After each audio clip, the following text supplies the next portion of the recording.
Level 5, the Senior Crew. You earn a place at Shanks' table. The senior officers of the Red Hair Pirates are 8 men, handpicked by Shanks over the last 15 years. You are the youngest at the table. The others are Ben Beckman, the first mate, Yasop, the sniper, Lucky Roo, the cook, a large round man with a perpetual smile and a mouthful of meat, Lime Juice with his electrified staff, Bonk Punch, the brawler, Monster, the 400-kilo deckhand, Building Snake, the boatswain, Hongo, the ship's doctor, Gab. Your bounty crosses 700 million berries. 3 Marine Vice Admirals are now permanently assigned to your file. The 5 elders attempt to have you assassinated 3 times in the next year. They fail 3 times. You meet Yonko tier figures for the first time.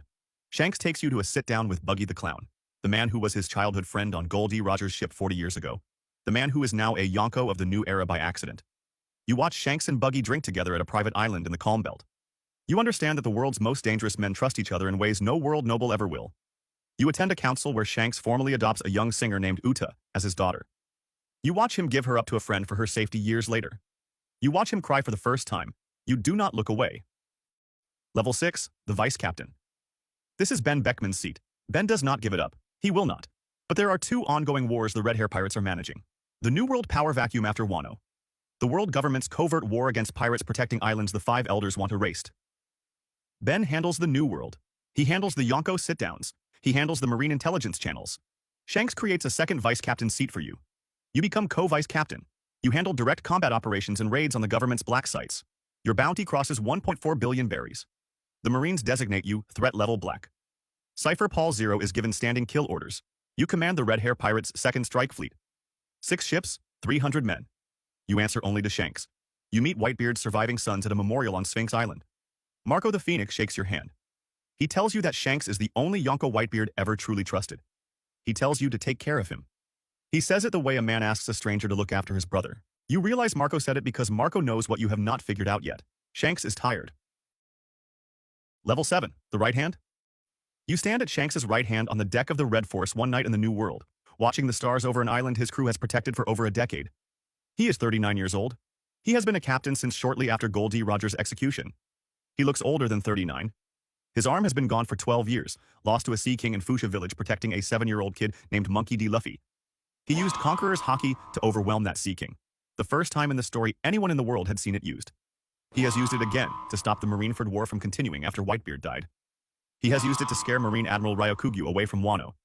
He has used it on a rival Yonko crew on the seas outside Egghead. He pours you sake. He looks at the stars. He tells you something he has never told anyone but Ben Beckman.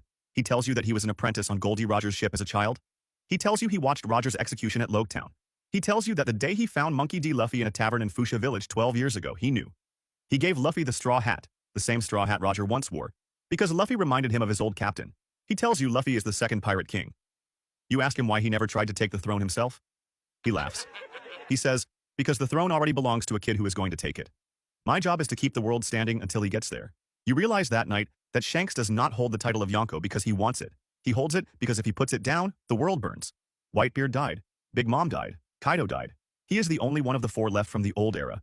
He is the last man holding the line. He cannot retire. He cannot rest. He cannot put it down. He is the only Yonko who never wanted the throne. He is also the only Yonko who held it longest. This is the Red Hair Pirates. Not a Yonko crew. A family. A family built by the only man in the pirate era who looked at the throne, laughed once, and walked the other way. He kept the line because there was no one else left to hold it. He raised a successor in a tavern in Fuchsia Village 40 years ago. He has been waiting for that successor to take the seat ever since. You climbed from a bar runner in a port town on the edge of the West Blue to the right hand of the man Whitebeard called his equal. And in the end, the only Yonko who never wanted the throne is the only Yonko who held it longest. Because he did not need it.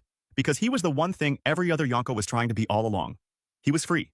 He kept the world standing on his shoulders because the day he stops, the era ends with him.